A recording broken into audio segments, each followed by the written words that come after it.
Rasulullah Shallallahu Alaihi Wasallam melarang semua pasukan untuk melancarkan serangan kecuali atas perintah beliau.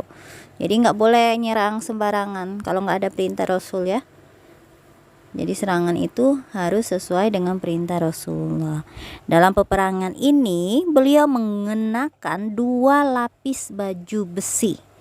Beliau juga menganjurkan untuk berperang, meningkatkan kesabaran, keteguhan selama peperangan, kemudian meniupkan keberanian serta patriotisme. Patriotisme itu sikap kepahlawanan ya,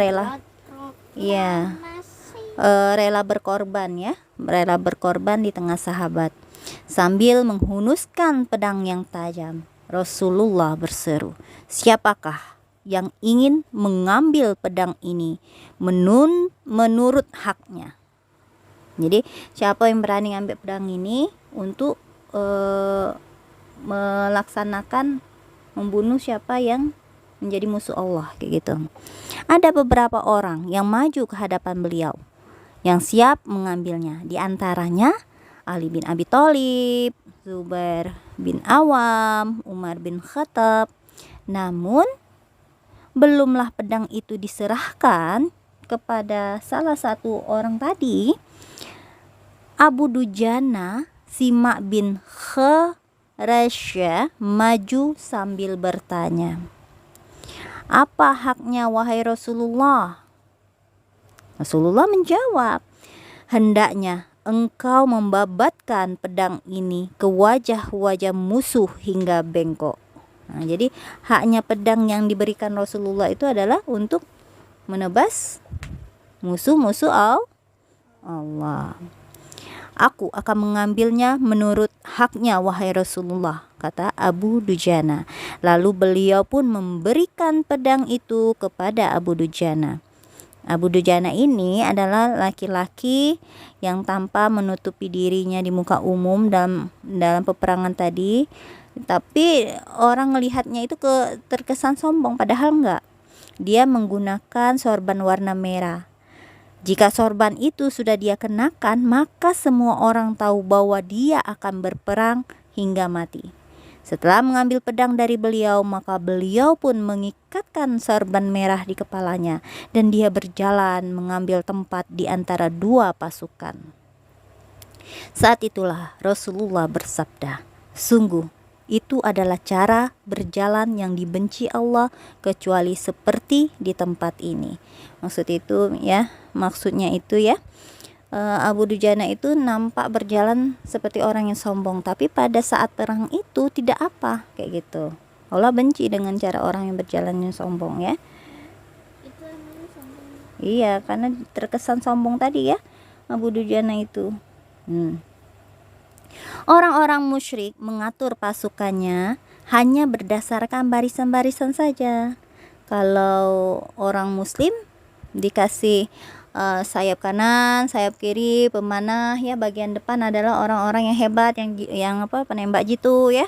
Yang di atas pemanah-pemanah ulung ya. Nah, diatur. Kalau orang musyrik tidak. Jadi berbaris saja. Dianya komandan pasukan yang tertinggi pada orang musyrik tadi adalah Abu Sofyan bin Harb. Dia berada di tengah-tengah pasukan. Kavaleri Quraisy di sayap lainnya dipimpin oleh Ikrimah bin Abu Jahal, sedangkan pejalan kaki dipimpin oleh Sofwan bin Umayyah. Para pemanah dipimpin oleh Abdullah bin Rabi'ah. Nah, yang kafir belum Islam ya. Bendera perang diserahkan kepada beberapa orang dari Bani Abdiddar. Dari pihak Quraisy itu ya, Abu Sofyan itu mengirimkan surat kepada kaum Ansor. Isinya, "Biarkanlah urusan kami dengan anak paman kami, dan setelah itu kami akan pulang tanpa mengusik kalian, karena tidak ada gunanya kami memerangi kalian." Dan memang tujuan mereka adalah untuk memerangi Nabi Muhammad saja. Tapi karena orang-orang Islam itu sudah tersebar di mana-mana dan orang-orang Ansor itu dari Madinah itu ikut berbaiat kepada Rasulullah, dan apapun yang diperintahkan oleh Rasulullah mereka setia, maka mereka pun akan melindungi Rasulullah. Jadi apa yang dikatakan oleh Abu Sufyan tadi tidak berhasil ya. Nah, di saat detik-detik pertempuran itu semakin dekat, pihak Quraisy itu berusaha lagi. Nah, kemudian dipanggillah seorang pengkhianat yang bernama Abu Amir, atau nama aslinya Abdu Amr bin Soifi, yang disebut si rahib, tapi Rasulullah menyebutnya si fasik, yang sebenarnya dia itu adalah pemuka Quraisy. Kemudian dianya tidak muncul lagi tak kala Islam itu ada di Madinah. Dia pindah dan bergabung ke pasukan Quraisy, membujuk dan menganjurkan mereka untuk memerangi Rasulullah.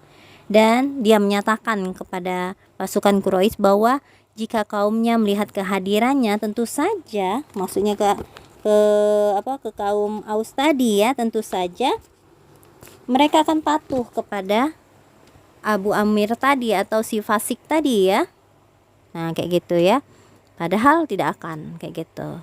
Dialah yang pertama kali muncul di hadapan orang muslim bersama beberapa orang dan 2 hamba sahaya milik penduduk Mekah. Dia memperkenalkan dirinya seperti ini. Wahai orang-orang Aus, aku adalah Abu Amir. Namun orang Aus menjawab, Allah tidak memberikan kesenangan kepadamu, wahai si fasik. Abu Amir tadi menjawab, rupanya ada yang tidak beres dengan kalian sepeninggalku, katanya. Nah, setelah peperangan meletus, Abu Amir tadi, si fasik tadi, melontarkan bebatuan dan memerangi orang-orang Aus itu dengan ganas. Jadi banyak sekali trik-trik orang Quraisy itu untuk menggagalkan tindakan orang-orang Quraisy itu. Trik-trik orang Quraisy itu gagal total ya. Sebenarnya trik-trik itu menunjukkan bahwa mereka itu takut kepada pasukan muslim, padahal jumlah mereka lebih banyak dan fasilitas yang mereka punyai itu lebih bagus dibandingkan kaum muslim. Di sini pada perang ini ada beberapa wanita Quraisy yang ikut berperang. Pimpinannya siapa? Istri Abu Sufyan. Iya, namanya Hindun binti Utbah. Nah, kerjaan mereka itu memompa semangat, membangkitkan semangat, mengobarkan tekad untuk berperang, menggerakkan perasaan untuk terus maju berperang, menabuhkan robana. Lalu mereka itu memberikan semangat kepada pembawa bendera. Hayo Bani Abdidar, hayo pelindung barisan belakang, tebaskan segala senjata yang tajam. Kadang mereka juga berseru seperti ini, jika kalian maju, akan kami peluk, kami hamparkan kasur yang empuk. Atau jika kalian mundur, kami akan perpisahan tanpa cinta kasih. Jadi mereka itu rela banget. Pokoknya harus menang ya. Harus menang.